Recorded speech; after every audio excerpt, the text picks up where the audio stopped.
Good morning, good evening, good to who needs it.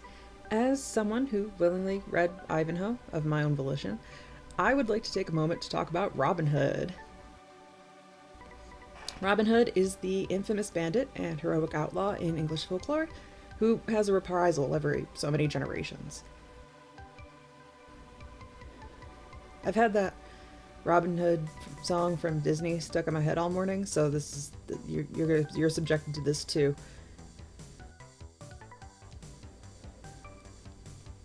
So Robin Hood has a lot behind him.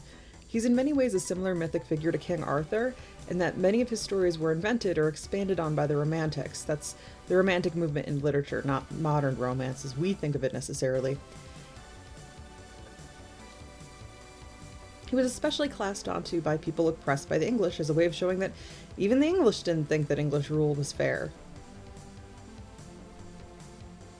Everyone associates Robin Hood most with the phrase, rob from the rich or give to the poor, or some variation. A popular version of the story is that Robin Hood was an English noble dissatisfied and disillusioned with life after being forced into the Crusades. Through retellings of Robin Hood, different aspects become more accentuated to relate to modern crises.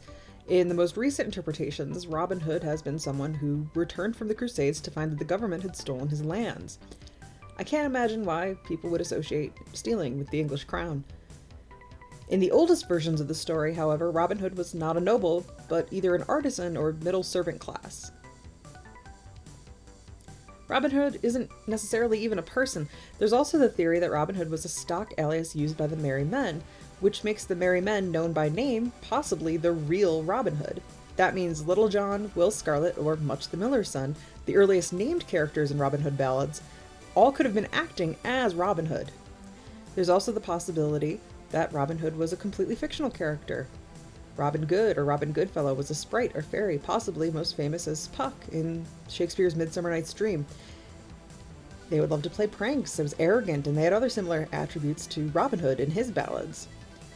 The earliest reference to Robin Goodfellow is in the Oxford English Dictionary in 1531, roughly 100 to 200 years after the first Robin Hood ballads, which means Robin Hood could be the inspiration for Robin Goodfellow. And by extension, Robin Hood could be the influence behind the word hobgoblin.